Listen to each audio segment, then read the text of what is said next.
여러모로 너무 좋습니다. 이런 말이 있습니다. 성경의 밑줄을 걷는 것도 중요하지만 삶 속의 밑줄을 걷는 것은 더 중요하다라는 말입니다.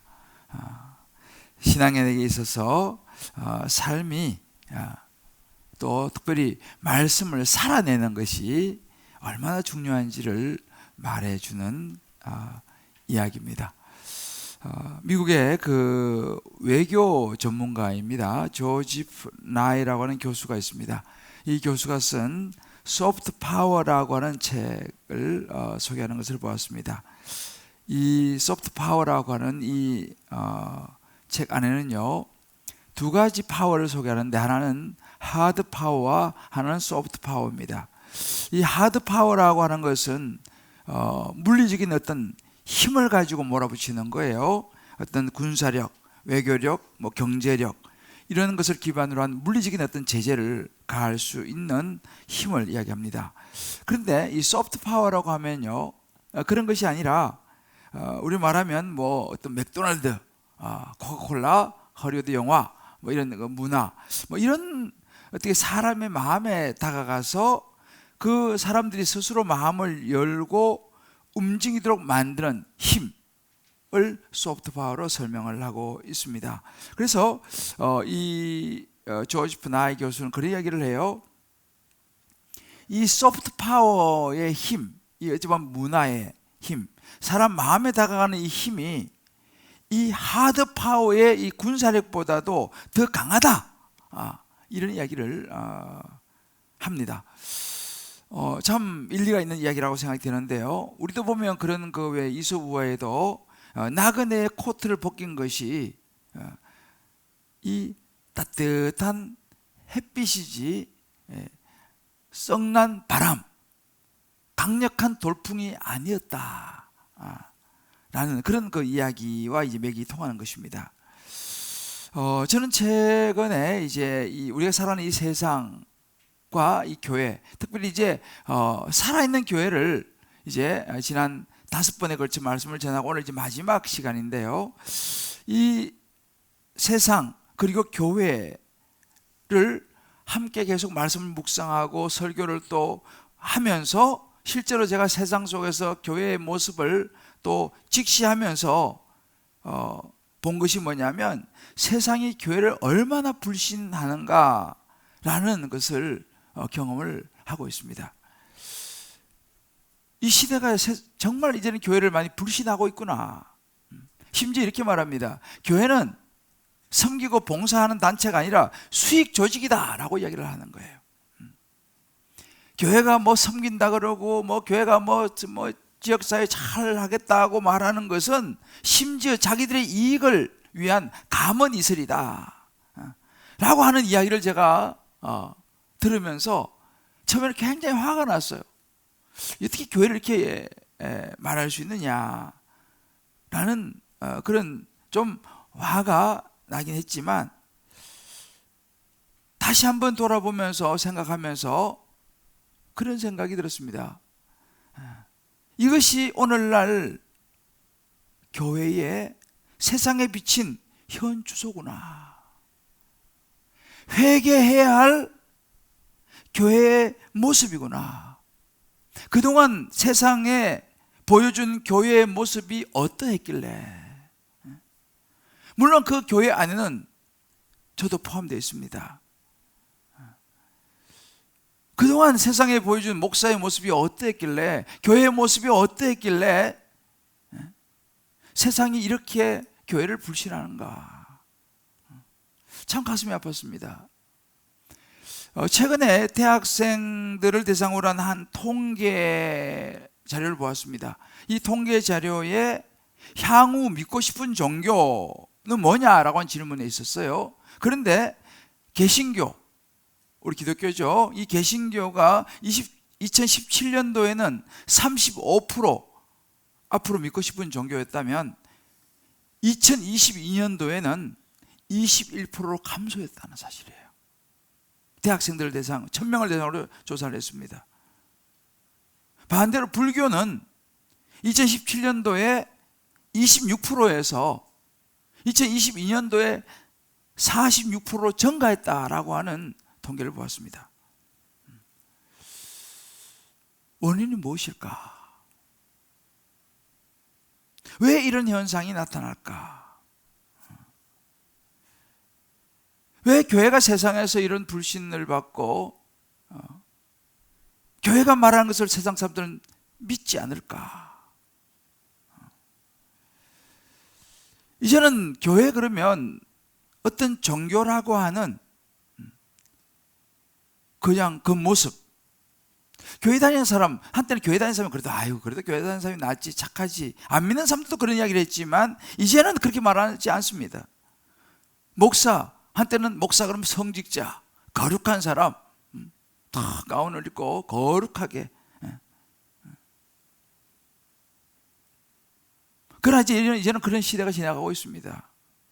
어찌 보면은 교회의 겉모습, 어떤 그 뭐 성직자라고 하는 어떤 자리, 뭐 장로, 뭐 권사, 집사라고 어떤 그런 그것이 더 이상 그런 일종의 하드 파워인 거죠. 일종의 하드 파워로는 더 이상 세상 사람들이 마음을 움직일 수 없다는 사실이에요. 그런 타이틀을 가지고는 이제는 세상 사람들이 마음을 움직일 수 없다는 것입니다. 그렇다면 교회가 회복해야 될 이 세상 사람들의 마음을 움직일 수 있는 소프트웨어는 무엇이냐라는 것이죠.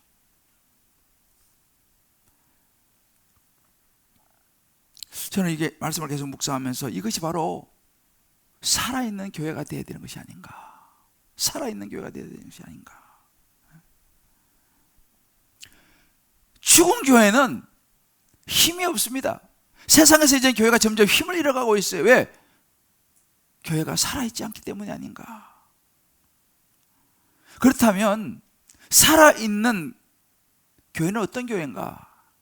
지금 우리가 이것을 계속 보고 있는 거예요. 살아있는 교회가 도대체 어떤 모습인가? 이제 오늘 이 살아있는 교회 말씀의 이제 마지막 시간인데 전체를 한번 돌아보면서 다시 한번 오늘 이 본문에서 하나님께서 저와 여러분 한 분 한 분에게 주시는 하나님의 음성을 듣기를 원합니다. 오늘 이 본문은 가나 혼인잔치에서 일어난 일입니다. 유명한 이야기죠. 뭐 여러분 잘 아시는 예수님께서 이제 공생의 사역을 시작하시면서 첫 번 이적을 행하셨던 것이 가나 혼인잔치였습니다. 아마도 이 예수님의 친척 결혼식이었던 것 같습니다. 왜냐하면 예수님의 어머니 마리아는 이미 그 잔치집에 가서 이미 도와주러 계시지 않고 예수님하고 제자들로 초청을 받아갔습니다. 한창 지금 잔치가 막 벌어지고 있는데 아마 손님이 너무 많이 와서 그랬는지 몰라도 포도주가 그만 떨어지고 말았습니다. 말하자면 우리가 잔치집에 가는데 음료수가 떨어진 거예요. 물이 떨어진 것입니다. 큰 낭패죠. 근데 지금 이 잔치를 주관하는 성경의 연회장이라고 나오는데 이 사람도 아직 이걸 모르는 것 같아요. 그러나 실제 현장에서는 낭패인 거죠. 그런데 가만히 말씀을 묵상해 보면요, 이 예수님의 어머니 마리아는 그냥 뭐 손님 정도가 아니고 이런 상황을 가장 빨리 캐치할 수 있는 그 손님을 대접해야 되는 실제적인 어떤 자리에서 그 잔치를 돕고 있었던 것 같습니다. 이 문제를 지금 수습을 해야 되는 거예요. 그런 자리에 이 예수님의 어머니 마리아는 있었던 것 같습니다. 이 사실을 현장에서, 아직까지 잔치장에는 모릅니다. 우리 말로 주방에서 음식을 내오는 거기서 이미 벌써 이 이제 사실이 큰일 났습니다. 더 이상 포도주가 없습니다. 거기에 이제 마리아가 있었던 거죠. 예수님 어머니 마리아가. 어떻게 합니까? 급히 예수님을 찾습니다.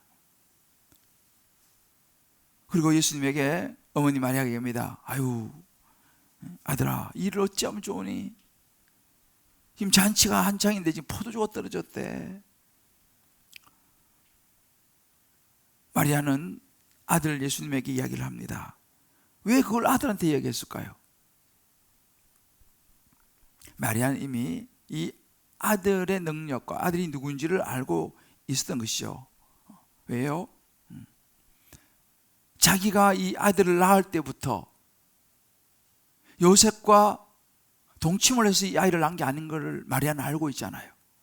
성령으로 잉태해서 천사가 가르쳐주고 그렇게 해서 낳은 이 아들이라는 것을 다른 사람 몰라도 엄마인 마리아는 아는 거예요. 이 아들이, 이 예수가 하나님께서 보낸 그런 사람이라는 것을 아는 것이죠. 그때 예수님께서 오늘 4절에 보면 그렇게 말합니다. 여자여 나와 무슨 상관이 있나이까? 그냥 딱 들으면 아니 무슨 이 아들이 어머님 이렇게 말고 여자여라고 말하는가 의아할 수 있습니다만, 이제 이 부분은 우리가 신학적으로 이미 예수님은 바로 이런 상황에서는요 아들로서가 아니고 하나님의 아들로서의 이제 보시는 것이죠. 여자여 나와 무슨 상관이 있나이까? 내 때가 이르지 않았습니다.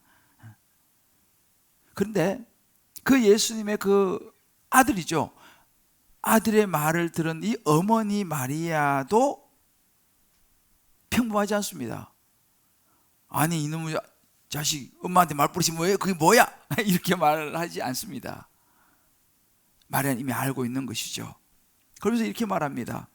하인들을 불러다가 어지를 보면 너희에게 무슨 말씀을 하시든지 그대로 해라 라고 이야기합니다. 육신적으로는 자기 아들인데요, 그러나 그 하인들에게 예수님을 가리키면서 무슨 말씀을 하시든지 그대로 너희들 그대로 해라. 여기서부터 이제 놀라운 일이 일어나기 시작합니다. 거기서 예수님께서 이제 말씀하시죠. 물이 두세 통 들어가는 항아리를 가져오게 하고 물을 채우게 하고 그 물을 떠서 연회장에 갖다 주게 하는, 그래서 이 물이 포도주로 바뀌는 놀라운 가나안 혼인잔치의 이적이 일어나게 되고, 예수님의 제자들도 여기서 그걸 보면서 예수님의 능력을 이제 보게 되는 것입니다.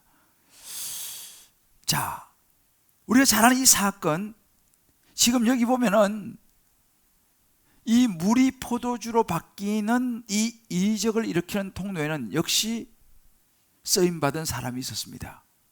첫 번째는 예수님의 어머니 마리아였고, 두 번째는 하인들이었습니다. 자, 이것이 어떻게 가능했을까라는 거예요. 그죠? 어떻게 물이 포도주로 바뀌는 것이 가능했을까? 생각하면 복잡할지 모르지만 다시 생각하면 그냥 심플합니다. 생각을 한 것이 아니고 예수님께서 말씀하시는 이 말씀대로 했기 때문인 거예요. 그들이 행동입니다.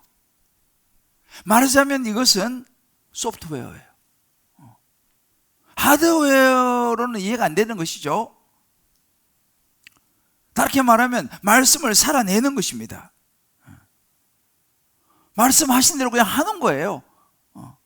뭐 생각이 뭐고 아니라 그냥 예수님께서 말씀하신 대로 그냥 그대로 하는 것입니다.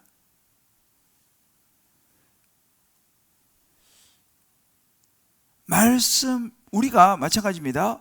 이 세상에서 하드 파워가 아니고 소프트 파워로 이 세상을 변화시키고 예수 생명을 전하기 위해서는 그들의 마음을 움직여야 되는데, 그들의 마음을 움직이는 것이 뭐예요? 교회라고 하는 어떤 겉모습, 뭐 멋진 건물이라고 하는 이런 것들, 눈에 보이는 이런 것들도 있지만 그게 그런 하드 파워가 아니라 이제는 실제적으로 살아있는 교회의 모습을 보여주는 거, 말씀을 살아내는 것을 보여주는 이 소프트 파워가 이제 세상을 변화시킬 수 있다는 거예요. 복음을 전할 수 있다는 사실입니다. 그러니까 말씀을 살아내는 교회가 되면 된다는 거예요. 말씀을 살아내는 목사가 되면 되고, 말씀을 살아내는 장로, 권사, 집사, 성도가 되면 된다는 사실이죠. 자, 그렇다면 말씀을 살아내려면 어떻게 해야 됩니까? 우리가 구체적으로 하우의 문제입니다. 자, 말씀을 살아내려면 오늘 본문이 우리에게 보여주는 것은 배우는 것에 머물러 있지 말아야 한다는 사실입니다. 배우는 것에 머물러 있지 말아야 한다. 지금 이 마리아, 마리아는 제가 말씀드렸죠.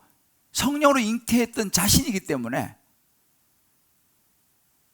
이미 예수님에 대해서 알고 있었습니다. 그러나 알고 있는 것에 그치지 않았습니다. 실제로 이런 일이 발생했을 때 예수님을 찾아갔고, 더 중요한 것은 예수님이 시킨 대로 해라 라고 하인들에게 지시를 하는 거예요. 무엇입니까? 아는 것에 머물지 않고 그 아는 것을 실제 삶 속에서 적용해낸 거죠. 왜? 예수님은 그런 능력이 있는 분이라는 것을 마리아는 알았기 때문에 시킨 대로 해라. 하인들 마찬가지입니다. 하인들도 예수님께서 이제 말씀하시는 거예요. 물이 두세 통 들어가는 항아리 가져오고 그 물 부어라. 떠서 갖다 줘라. 그때 하인들이 어떻게 했습니까? 그냥 예수님 말씀을 듣고 움직입니다. 실제로 물을 채워요. 그리고 갖다 줍니다. 액션이었습니다. 행동이었습니다. 배움, 아는 것에 가만히 있지 않았어요. 움직였습니다. 굉장히 중요한 포인트입니다. 여러분들 초대교회 성도들의 모습이 바로 그랬습니다. 사도행전 2장 42절 말씀 보게 되면 그들이 사도의 가르침을 받았다 그랬어요. 그죠?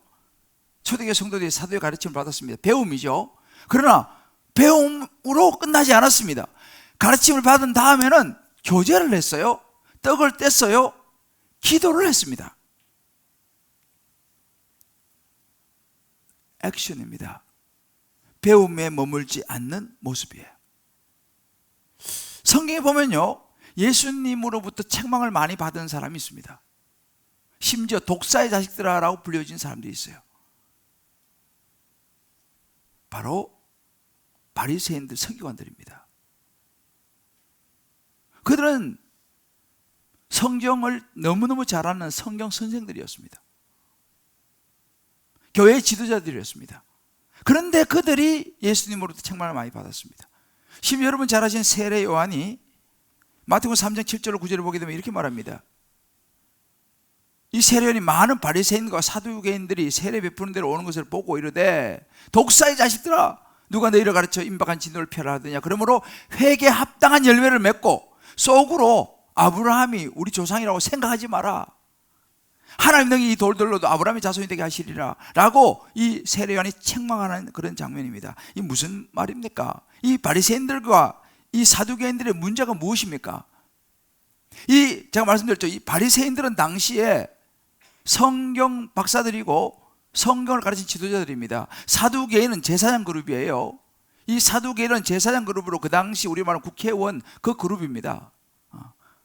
그 공회의 회원들이 사두개인들이에요. 우리말 국회의원들이 이 사두개인들입니다. 그런데 이런 바리새인, 성경 박사들, 제사장들, 이런 사람들의 문제가 무엇입니까? 왜 책망을 받습니까? 이 사람들은요, 너무너무 많이 배웠어요. 성경을 너무너무 잘 알아요. 성경을 가르치는 사람이니까 얼마나 잘 알겠습니까? 그리고 혈통도 너무 좋습니다.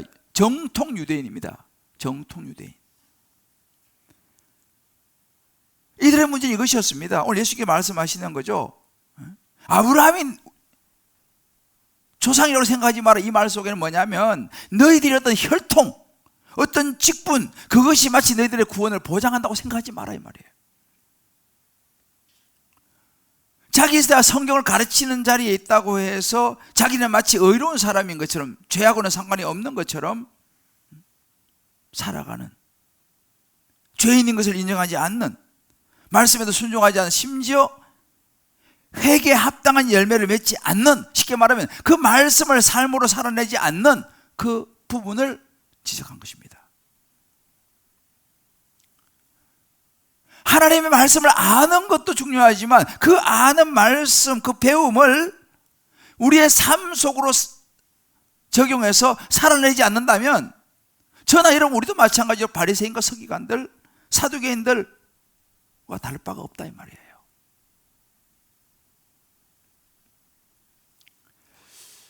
오늘날 섭섭한 것이 뭐냐면요, 교회 교회를 다니고 신앙생활을 한다고 하는 사람들이 어찌 보면 교회에 대해서 더 부정적일 때가 많이 있어요.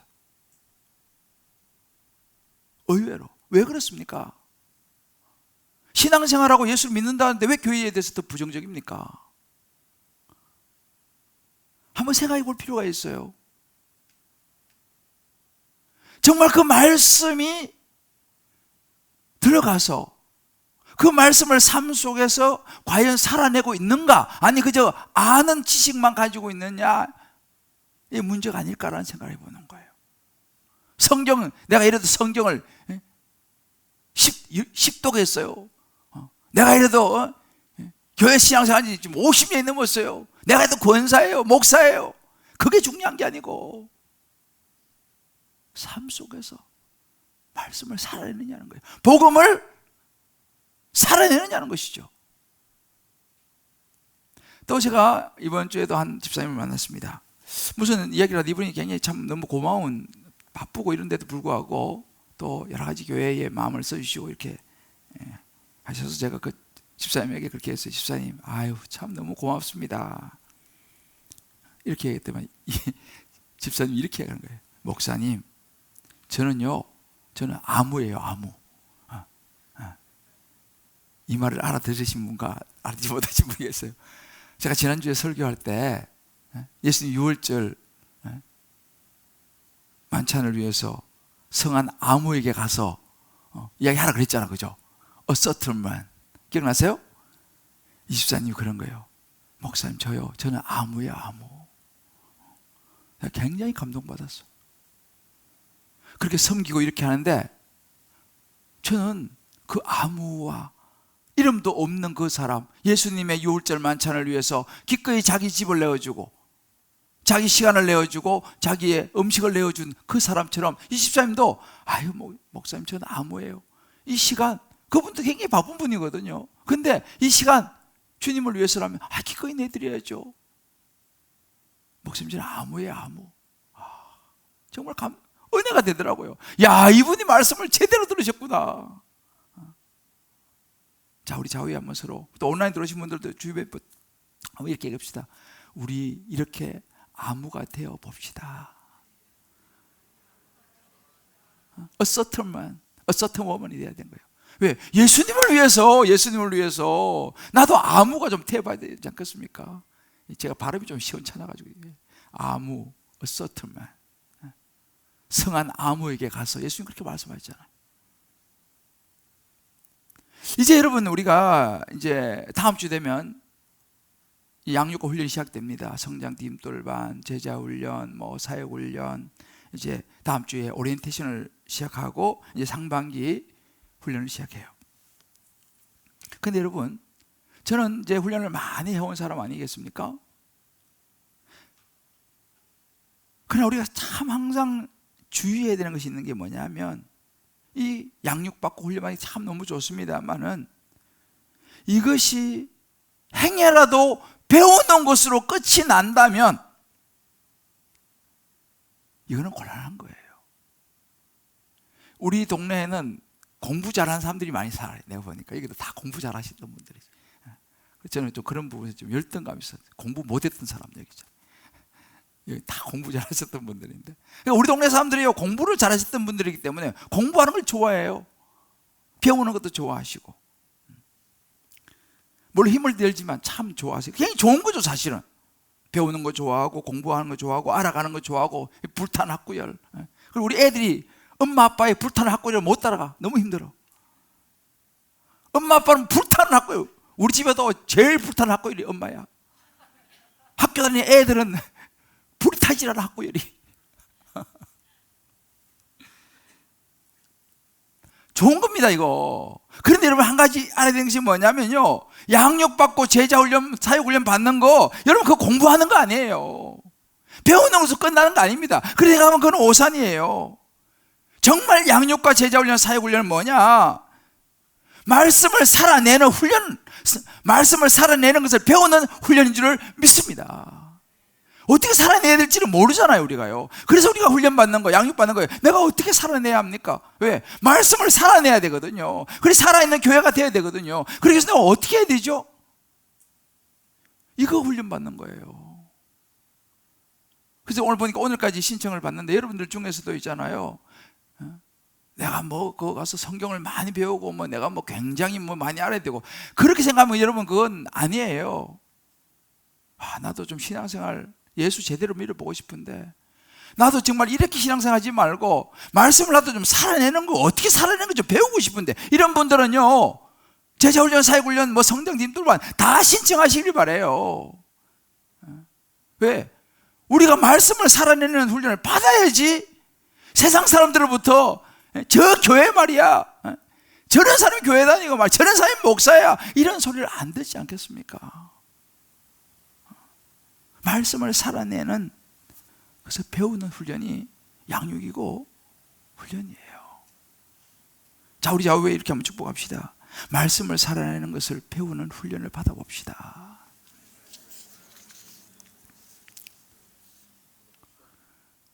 그래서 우리가 훈련하는 거예요, 양육하는 거예요. 절대 여러분 이것을 공부하고 배우는 걸 거친다 생각하시면 아니에요. 우리가 예수 신앙생활하면요 예수님의 십자가를 잘 알아요. 십자가 뭐 그건 내가 너무 잘 알지. 내가 그걸 들은 지 뭐 수십 년인데 여러분 십자가를 아는 거하고요 그 십자가를 지고 예수님을 따라가는 건 다른 이야기예요. 사람들은 십자가를 아는데 십자가를 따라가는 관심이 없어요.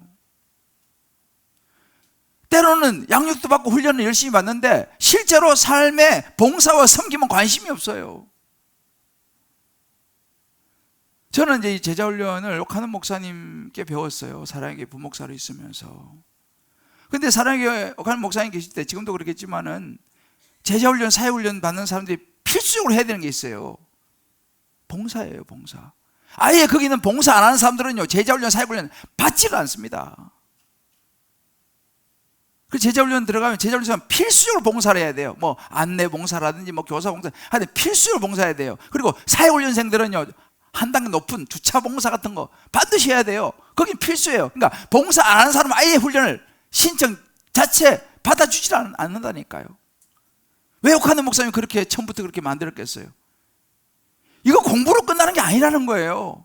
교회 봉사하고 뭐 그 안내라든지 주차라든지 뭐 성가대라든지 뭐 교사라든지 어떤 모습으로라도 섬기는 거다. 말씀을 살아내는 것을 배우는 훈련이다. 할렐루야. 배움에 머물지 않아야지 말씀을 살아내는 교회가 되는 거예요. 저와 여러분이 그런 말씀의 적용이 있게 되시기를 주의 여러분 축복합니다. 말씀 노트를 여러분 자세히 들여다보세요. 거기 제가 적용을 잘 적어놨습니다. 다락방에서 꼭 나눠보시길 바라요. 두 번째로 말씀을 살아내는 교회가 되려면요 내 생각과 경험을 내려놔야 돼요. 오늘 5절에 보면요 마리아가 하인들에게 이렇게 말합니다. 무슨 말씀하시는지 그대로 해라, 그대로 해라. 7절 8절에 보면 이렇게 말합니다. 예수님께서 항아리에 물 채워라. 채우니까 떠서 갖다 줘라 이렇게 말합니다. 하인들에게. 여러분 말이 되나요 이게 지금? 아니 물 갖다 부어가지고 그 물을 갖다 주라니까 이게 포도주 갖다가 서빙을 해야 되는데 물을 갖다 주라니까 말이 안 되지 않습니까? 이게 지금 이상한 거예요. 예수님 지금 이거 왜 이러세요? 이게 말도 안 되는 이야기 아닙니까? 이 물을 어떻게 포도주라고 갖다 줘요? 뭐 등등해. 불평도 할 수 있었겠죠. 그런데 지금 여기 성경을 보면요 어머니도 마찬가지예요. 그냥 시킨 대로 해라 라고 얘기하는 거예요. 그래요 진짜 그렇게 합니다. 그냥 뜯어 갖다 줘요. 다시 말하면 자기의 어떤 생각과 경험과 논리 그걸 내려놓고요 그냥 순종하는 거예요. 우리가 정말 신앙생활 하면서 굉장히 조심하고 경계될 게 뭐냐면 내 생각이에요, 내 경험이에요, 내 선입견인 거예요. 제가 어제 참 재밌는 이야기를 들었는데요 우리 부부가 기도원을 뭐 이런저런 기도 제목도 있고 그래서 기도원을 갔대요, 부부가. 기도원을 갔는데 이제 기도원에 뭐 집회도 하고 하지 않습니까? 기도하는데 그 막 집회하고 기도하고 이렇게 하면서 지갑을 잃어버렸대. 우리 남편, 우리 그때. 그래서 남편 집사님이 이제 지갑을 잊어버렸어요. 아, 기분이 여러분 기도하러 갔는데 지갑이 잊어버리니 주여 이거 무엇입니까? 근데 기도하러 왔는데 지갑을 잊어버리고 기분이 썩 그죠? 그래서 이제 부인 권사님한테 얘기했다는 거예요. 이야, 이거 지갑을 잃어서 큰일 났다. 아이, 뭐 좀 있으면 쓰레기통에서 죽겠지. 분명히 누군가가 이거 주워가지고 돈만 빼고 나머지는 쓰레기통에 보듯이 화장실 가면 버리잖아요. 그럴 것이다 라고 이야기했다는 거예요. 그럴 것이다. 근데 부인 권사님 그러다니까, 아이, 그래도 아닐 거라고, 찾을 수 있을 거라고, 그렇게 생각하지 말라고 이렇게 이야기했다는 거예요. 웃었다는 거예요. 아이고, 무슨 뭐 지금 사람이 이렇게 많은데. 그리고 이제 왔는데 전화가 왔더라는 거예요. 기도원에서 어떤 사람이 그걸 줘가지고 그대로 손 하나 떼지 않고 강대상에 딱 올려놨다는 거예요. 그대로. 그 연락이 와서 찾아가라고. 그때 그 일을 경험하고, 야, 자기의 어떤 그 선입견과 생각이 너무 부끄러워서 그렇게 생각했다는 거예요. 야, 지갑이 쓰레기통에서 발견되는 게 아니고 내 생각이 쓰레기겠구나. 내 생각이 쓰레기겠구나. 아, 그 생각을 그걸 깨달았다는 거예요. 내 생각이 쓰레기였구나. 그 이야기를 듣던 옆에 분들도 저도 좀 쓰레기 같은 생각이 있네요. 그래서 다들 한바탕 웃었어요. 공감이 되는 거예요. 우리도 우리 생각이 쓰레기 같은 생각이 들 때가 많이 있다는 사실이죠. 뭐 저도 예외는 아니에요. 저도 살면서 목사가 됐지만 제 생각을 버리기가 힘들 때가 참 많아요. 좋게 말해서 저는요, 여러분이 저를 보실 때 뭐 어떻게 볼지 모르겠지만 약간 조금 유하게 볼지 모르겠지만 제가 굉장히 그 사실 알고 보면은 굉장히 제가 생각이 강한 사람이에요. 다른 버전들만 고집이 세고 제 생각과 제 주장이 굉장히 강한 사람이에요. 특히 목사는 스스로가 나는 엄청 옳다는 생각을 해요. 목사가 틀린 생각하면 안 되잖아요. 그래서 저는 목사이기 때문에 내가 생각하는 것은 항상 옳다라고 하는 이런 생각이 굉장히 많았어요. 뭐 지금도 뭐 전혀 없는 건 아니에요. 물론 옳을 수가 있죠, 목사가 생각하는 게. 그런데 제가 어느 순간부터 무슨 생각을 하냐면, 그래, 나도 틀릴 수 있다는 생각을 자꾸 해요. 나도 틀릴 수 있다. 그래서 자꾸만 저도 말씀을 보면서 말씀에 순종하려고 하는 거예요. 마음이 막 조급해질 때는 하나님 뜻을 물으려고 하는 거예요. 이스라엘 백성들이 모세가 40일 동안 시내산 올라가서 내려오질 않으니까 마음이 급하니까 눈에 보이는 하나님 만들어 달라고 막 해가지고 아론이가 금송아지, 이게 하나님이다라고 금송아지 우상을 만들어 내놓잖아요. 자기들의 생각인 거예요. 하나님, 보이는 하나님 빨리 필요한 거죠. 어찌보면 그런 것이 제 모습이라는 걸 참 많이 깨달아요. 그래서 저도 자꾸만 노력하는 것이 뭐냐면 내 생각을 내려놔야겠다. 내 경험 내려놔야겠다. 그리고 되도록이면 자꾸 다른 사람 이야기를 들으려고 제가 굉장히 노력을 해요. 잘 안 될 때가 많지만 자꾸 들으려고 이제 애를 쓰는 거예요. 어제 이제 우리 교회가 임직식을 하고 첫 번 당회를 했어요. 어젯밤에 모 장로님이 맛있는 거 사줘가지고 맛있는 것도 먹고 했는데 참 좋았습니다. 뭐가 좋았냐면 장로님들의 의견을 제가 쫙 들으니까, 전에는 막 내가 막 했는데 이제 쭉 이야기를 들으니까 너무 좋은 거예요. 내 선입견, 내 생각을 내려놓고 이야기를 쭉 들으니까 참 좋다. 한 권사님의 묵상 간증입니다. 과거의 경험이 많다고 자꾸 낡은 과거의 경험치로 자녀와 남편을 재단합니다. 하나님이 쓰잘데없는 실패한 세상 가치관 대신 매일 생수 같은 말씀을 주시는데 도무지 고집세게 붙들고 있다가 새 옷을 찢어버릴 때가 많습니다. 나의 완악함이, 고집과 편견이 자녀의 믿음에 새 옷을 찢기지 않도록 조심 또 조심해야겠습니다 라고 하는 묵상 간증이에요. 그렇습니다. 어찌 보면 이게 우리의 모습이에요. 우리가 말씀을 아는 거는 뭐 알 수 있지만 이것을 삶 속에 살아내는 것은 쉽지 않아요. 왜요? 우리 생각이 너무 강해요. 특별히 우리는 주관이 뚜렷한 사람들이 많잖아요. 특히 이 동네는요, 다들 공부를 잘하신 분들이 많기 때문에 자기의 생각이 너무 뚜렷해요. 자기 항상 옳다고 생각하는 거예요. 물론 올 때가 많이 있죠.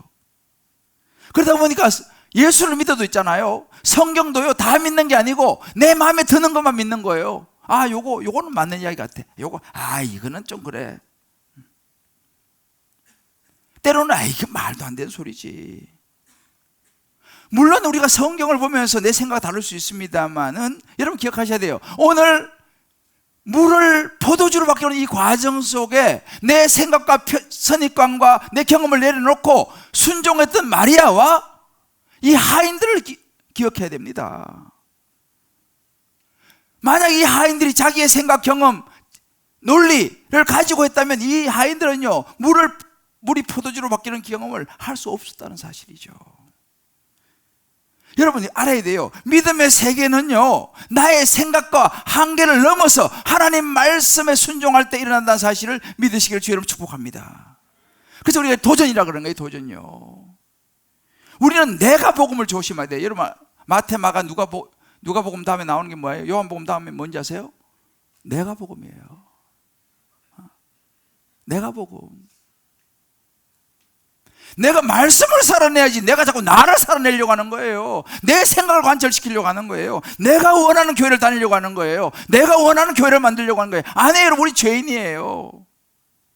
저를 비롯해서 우린 심히 부패한 것이 사람의 마음이라 누가 능히 이걸 알리오마는 성경 말씀했습니다. 우리는 부패했다니까요. 우리의 마음, 우리의 생각대로 가면 안 돼요. 우리는 하나님의 말씀대로 따라가는 신앙이 되어야 될 줄을 믿습니다. 우리 교회가 그런 교회가 되어야 되는 거예요. 말씀을 따라가는 교회가 되어야 되는 거예요.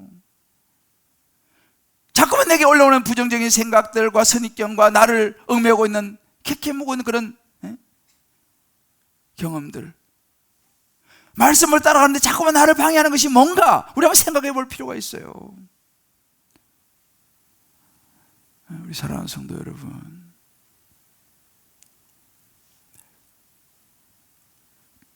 예수님도요, 말씀이 육신이 되어서 오셨다 그랬어요. 말씀이 육신이 되어서 오셨어요. 무슨 이야기입니까? 말씀 그대로 있는 게 아니라 예수님은 인간의 몸을 입고 이 땅에 오셨어요. 이 말은 뭐예요? 그대로 살아내는 거죠. 예수님 그걸 우리에게 보여주신 거예요. 살아내는 것이다. 믿음은 뭐냐? 신앙은 뭐냐? 살아내는 것이라는 거예요. 정말 신앙생활하는 수많은 사람들이 있지만은 정작 말씀을 살아내는 사람, 이건 또 다른 이야기라는 거예요.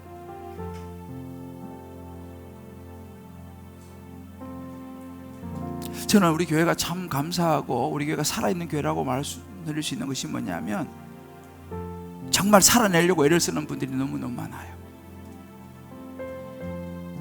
살아내는 걸 배우려고 힘든 중에도 양육을 받고 훈련을 받는 결단하는 분들이 많다는 것이, 이번에도 많은 분들이 결단하시는 걸 보면서 제가 굉장히 감사해요. 이분들이 몸부림을 치는구나.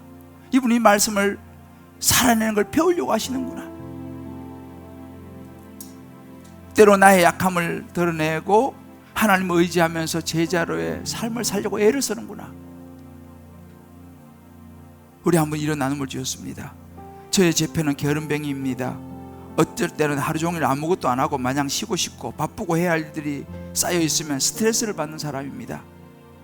오늘 말씀에 저의 연약함도 주님께서 친히 담당하시고 병을 짊어지셨다 하시니 위안이 되고 감사합니다. 교회에서 사역과 봉사를 맡을 때마다 제게 부담감으로 느껴졌는데 주님이 저에 대해 아시고 책임져 주실 것이므로 소망과 기대가 생깁니다. 올 한 해도 사역과 가정과 제가 섬기는 모든 일들 가운데 주님이 하실 일을 기대하며 저는 말씀대로, 이거 중요한 거예요, 저는 말씀대로 자신이 없고 어렵지만 말씀대로 주님을 잘 따라가는 제자가 되기를 기도합니다. 할렐루야. 이게 말씀을 살아내는 교회의 모습인 거예요. 자신이 있어서가 아니에요. 자기는 너무너무 그냥 이렇게 움직이는 거 싫고 그냥 누워있는 거 좋아하고 아무것도 안 하고 조금 하려면 스트레스를 엄청 받는 그런 스타일. 그러나 하나님 의지하면서 말씀대로 나도 따라가서 섬기고 봉사해야겠다 결단하는 거예요. 우리 지난 5주 동안 살아있는 교회에 대한 말씀을 나누었습니다. 중요한 것은 이런 말씀을 듣고 이제 우리가 살아있는 교회가 뭔지를 우리가 쫙 했잖아요. 이제 중요한 것은 구체적으로 그 들은 말씀을 살아내는 게 중요한 거예요. 예수님 그런 말씀하셨어요. 마태복음 7장 21절에 나더러 주여 주여 하는 자마다 천국 들어가는 게 아니고 다만 하늘에 계신 아버지의 뜻대로 행하는 자라야, 말씀을 살아내는 자라야, 아는 사람이 아니고 말씀을 살아내는 자라야 들어가리라. 이제 저와 여러분은요, 우리 주님 기쁨의 교회는요, 살아있는 예배를 드리고 훈련과 양육을 통해서 배움을 받고 또 다락방에서 나누고 중심에 예수 그리스도의 복음을 두고 하나님과 이웃과의 깊은 사귐을 통하여 나아가는, 이제 아는 것에서 멈춘 것이 아니라 믿는 사람, 믿는 것에 그치는 것이 아니라 움직이는 사람, 말씀을 살아내는 저와 여러분 되시기를 주의 이름으로 축복합니다.